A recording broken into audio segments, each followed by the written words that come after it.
जिधर जाइए असदुद्दीन ओवैसी के नाम पे सैलाब आ रहा। जो लोग ये कहते हैं कि इनके साथ वोट नहीं है, वो लोग कहते हैं जो राशन डीलर हैं। ओवैसी साहब भी वोट काट रहे हैं। अरे बीएसपी को कहो ना कि वो वोट काट रहे हैं, समाजवादी को कहो कि वो वोट काट रहे हैं। वोट तो ये काट रहे हैं। जिस तरह बॉर्डर पे जवान दुश्मन के दांत खट्टे कर देता है, इसी तरीके से उत्तर प्रदेश का जवान, वो जाति से मुराद नहीं, उत्तर प्रदेश का जवान अखिलेश के दांत खट्टे कर देगा, बीएसपी के दांत खट्टे कर देगा। तूफानों से आंख मिलाओ, सैलाबों पे वार करो और इन झूठी पार्टियों का चक्कर छोड़ो। एमआईएम का दामन थाम चलो। पतंग बहुत जोरों शोरों के साथ उड़ रही है, अब ये पतंग किसी से रुकने वाली नहीं है। अखिलेश जी की और इन जितनी भी ये पार्टियां हैं, इन सबकी मक्कारी अब जनता जान चुकी है। दूर तक जो एमआईएम की हवा चल रही है।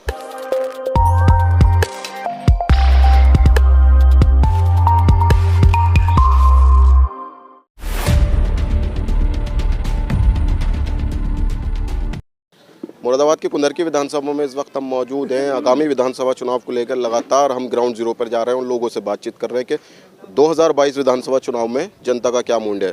क्या नाम है आपका? मेरा नाम मौलाना अरशद है। क्या माहौल है उत्तर प्रदेश में? ठंड तो बहुत पड़ रही है, चुनाव का माहौल क्या है? चुनाव का माहौल बहुत गर्म है और चुनाव से ही ठंड भी भाग गई। अब इसी चुनाव की गर्मी से चुनाव का माहौल तो ये है कि अखिलेश जी की और इन जितनी भी ये पार्टियां हैं, इन सबकी मक्कारी अब जनता जान चुकी है। मैं अपनी बताता हूँ आपको। किसकी हवा चल रही है फिर? हवा तो इसकी चल रही है इत्तेहादुल मुस्लिमीन की। असदुद्दीन ओवैसी जी, पूरे तरीके से पूरा दूर तक जो एमआईएम की हवा चल रही है। मेरी मुलाकात हुई थी अखिलेश जी से एक मरतबा, तो मैंने उनसे एक सवाल किया था। मैंने कहा अखिलेश जी ये तो बताओ, तुम्हारे अब्बा मुलायम सिंह यादव जी कभी तो टोपी ओढ़ लेते हैं, कभी रुमाल भी डाल लेते हैं, कभी हमने देखा अफ्तारी भी करते हैं। वो आप ही लोगों ने तो बनाया है उन्हें, टोपी भी आप ही लोगों ने उड़ाई, इफ्तार भी आप ही लोगों ने। वही तो बता रहे हैं। तो मैंने कहा अखिलेश जी जरा हमें समझा दो। तो वो बोले अरे मौलाना तुम निरे मौलाना रह गए, तुम आज तक समझे ही नहीं इस बात को। ये जाली की टोपी, इसमें तो जाल बिछा हुआ है पूरा, तुम आज तक नहीं समझ पाए। तो मैंने कहा तुम समझा दो, हम तो चलो मौलाना तो हैं ही हम। तो बोले ये दुनिया है, यहाँ थोड़ी सी मक्कारी जरूरी है, कभी टोपी कभी रुमाल कभी खामखा अफ्तारी भी जरूरी है। तो मैंने कहा अखिलेश जी चलो, अब तक तो निरे मौलाना थे हम, लेकिन अब हम समझ गए तुम्हारी आंख में चोली, हम समझ गए तुम्हारी आंख में चोली, हमसे ये खेल खेल लो, हमारे सीने हमारी गोली। मैंने कहा अखिलेश जी मुजफ्फरनगर को जला सकते हो, लेकिन बस्ती को बसाने में ज़रा देर लगेगी। और मैं तो कहता हूँ आज जो है एक पल में उड़ा सकते हो पतंग तो, लेकिन हाथी को चलाने में बड़ी देर लगेगी। और अगर साइकिल में पंचर हो गया तो पंचर जुड़वाने में भी बड़ी देर लगेगी। कह रहे हैं ट्यूबलेस टायर आ रहे हैं अब। नहीं, उसमें भी कीलें ठुक जाती हैं।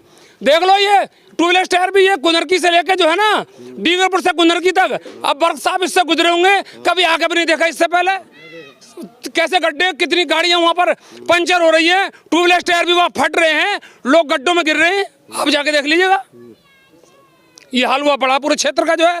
तो अब तो ये असदुद्दीन ओवैसी की इस आवाज़ पर जो उन्होंने हमें आवाज़ दी है कि तारों से तवक्को है ना उम्मीद सहर से, रोशनी फैलाएंगे हम दागे जिगर से। और उन्होंने कहा है, इस कौम को आवाज़ दी है कि मायूस न हो चमने बेज़ाए मिल्लत, जिंदा है तो सींचेंगे तुझे खूने जिगर से। वो तो आँख में चोली है, वो वैसे भी तो खेल रहे हैं, सलाम के साथ नमस्कार करने लगे। नहीं तो वो तो अरे वो तो सबकी बात करते हैं, वो सोशल वंचित समाज को साथ लेकर चलने की बात करते हैं, वो हर दबे कुचले की आवाज़ है, वो हिंदू मुस्लिम की बात थोड़े करते हैं, वो तो सबकी बात करते हैं। वो तो सारी समाज को, हिंदू हो मुसलमान हो, हमारा तो मजहब ये सिखाता है। हमारा मजहब तो हमें ये तालीम देता है, अगर हमारे पड़ोस में किसी हमारे हिंदू भाई का मकान है और उसके बच्चे अगर भूखे सो जाएं तो हमारे लिए वो खाना पीना हराम है। हमारे लिए जो हमें तो वो सिखाया। और हम तो उस नबी की उम्मत में हैं जो हमसे कहते हैं, हमें तो उन्होंने ये हुक्म दिया है कि बिना ज़रूरत दरख्त की टहनियाँ काटना भी दुरुस्त नहीं है। हम तो वो हैं, और ये हमें कह रहे हैं कि साहब ये मारने और मरने की बातें करते हैं। मगर हमारा भाई असदुद्दीन ओवैसी अब ये अज़्म मुस्तहकम लेके पूरी कौम के साथ में, और तमाम हर हिंदुस्तानी की हर जो है, सिख हो हिंदू हो मुसलमान हो, हर एक की आवाज़ बन के कि मैं तुम्हारे लिए जुल्म के खिलाफ लड़ता रहूँगा और इस संविधान की रक्षा करता रहूँगा। और उन्होंने ये ऐलान कर दिया है कि मेरा नारा जोश पे हम, मेरा नारा इनकलाब, दार पे चढ़ के भी ये नारा लगा सकता हूं मैं, और इस दबे कुचले समाज को इनके हक की लड़ाई लड़ने के लिए गोलियां सीने पे खा के मुस्कुरा सकता हूं। लड़ाई लड़ने तो 2017 में भी आए थे, जनता ने नकार दिया। कहां 2017 में आए थे। मैं इश्क बेहदत से चढ़ता है सुरूर आहिस्ता आहिस्ता, थके मांदा पहुंच जाते हैं दूर आहिस्ता आहिस्ता, धीरे धीरे सब काम हो जाते हैं। हाँ, दीवानगी इश्क बड़ी चीज है सीमाब, ये उनका कर्म है जिसे दीवाना बना लें। और तूले शबे फिराक से आपने जो बात कही थी, जिगर मुरादाबादी कह गए, तूले शबे फिराक से घबराना है जिगर, ऐसी भी कोई रात है जिसकी सहर ना हो। और इस रोड के गड्ढे और गर्द से घबरा गया हूं मैं, डींगरपुर से कुंदरकी के जो रोड है, इस रोड के गड्ढे और गर्द से घबरा गया हूं मैं। इंसान ही तो हूं, कोई पत्थर नहीं हूं मैं। वोट कटुआ का आरोप कैसे हटाएंगे ये बताइए जी, वोट कटुआ का आरोप कैसे हटाएंगे? अच्छा, ये वो वैसे साहब वोट काट रहे हैं। अरे बीएसपी को कहो ना कि वो वोट काट रहे हैं, समाजवादी को कहो कि वो वोट काट रहे हैं, वोट तो ये काट रहे हैं। अरे उनका समाज कहाँ कह रहा है ना, दलित कह रहा है कि मायावती वोट काट रही है, ना यादव कह रहा है मायावती वोट काट रही है, ओवैसी को तो मुस्लिम समाज ही कह रहा है कि वोट काटना। मुस्लिम समाज वो कह रहे हैं कि जो अब तक मैंने बताया था अभी आपको, जो इनके टोपी और रुमाल अफ्तारी के चक्कर में आ गए थे, लेकिन अब समझ गए सब, अब ना कहेंगे। अब धीरे धीरे आप माहौल देख रहे हैं, जिधर जाइए असदुद्दीन ओवैसी के नाम पे सैलाब आ रहा, और लोगों ने ये अज़्म मुस्तहकम कर लिया है। लोग कह रहे हैं कि अरे भैया मैदान में उतर जाओ, तूफानों से आंख मिलाओ, सैलाबों पे वार करो, और इन झूठी पार्टियों का चक्कर छोड़ो, एमआईएम का दामन थाम चलो। बड़े बड़े लीडर तो कांग्रेस छोड़ के उसी में जा रहे हैं, मुस्लिम लीडर जो बड़े बड़े इमरान मसूद उसमें चले गए। उनके पास थैलियां ना है, वोटों की थैलियां उनके पास ना, ये दिलों में है।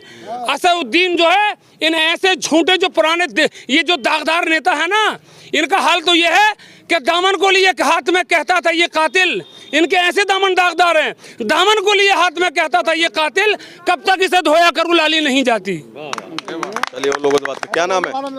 आजाद आलम।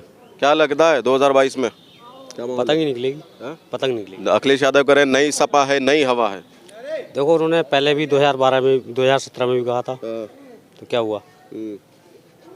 पतंग ही निकलेगी, पतंग का ही रुझान है पब्लिक का। पतंग तो 2017 में भी आई थी, तो क्या हुआ?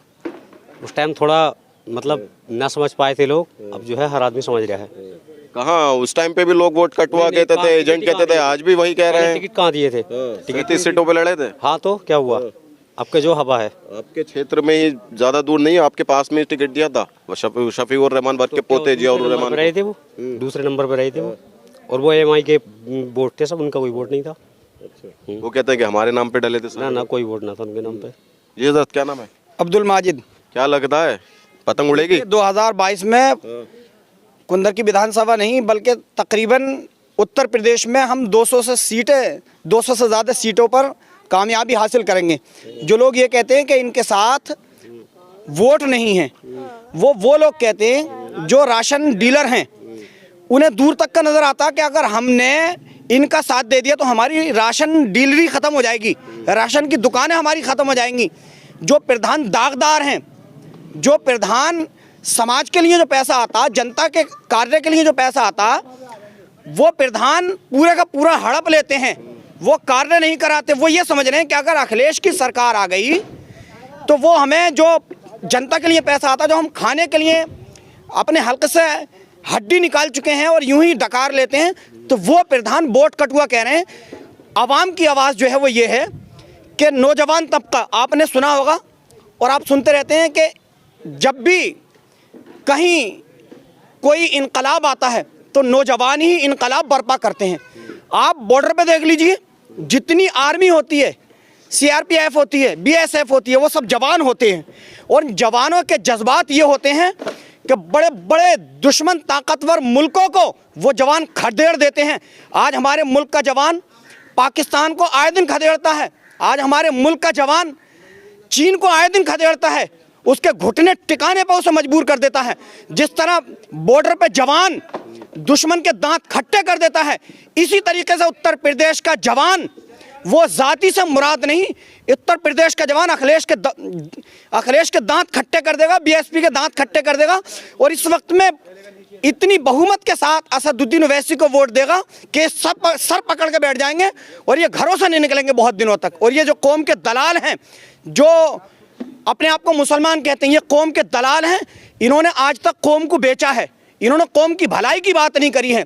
अगर ये कौम के भलाई के चाहने वाले होते तो हमें बताएं कि अखिलेश ने जब एनआरसी आया था, सीए आया था, तो मुरादाबाद में वो प्रोटेक्स में आए, शाहीन बाग में पहुंचे, लखनऊ में पहुंचे, कहीं नहीं पहुंचे। असदुद्दीन ओवैसी भी तो कहीं नहीं पहुंचे। कौन कह रहा कहीं नहीं पहुंचे?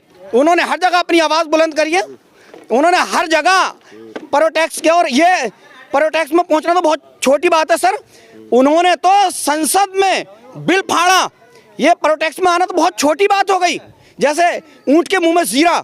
उस आदमी ने इतना बड़ा काम किया कि सब दुम दबाकर भाग गए। अखिलेश साहब जब एनआरसी का बिल पास हो रहा था तो इस तरह भाग गए जैसे शेर को देख के लोमड़ी दुम दबाकर भाग जाती है, इस तरह अखिलेश भागे। तो युवा साइकिल नहीं चलाएगा, जवानी कुर्बान नहीं करेगा, पतंग उड़ाएगा। और पतंग आसमान पे है इस टाइम, और पतंग बहुत जोरों शोरों के साथ उड़ रही है।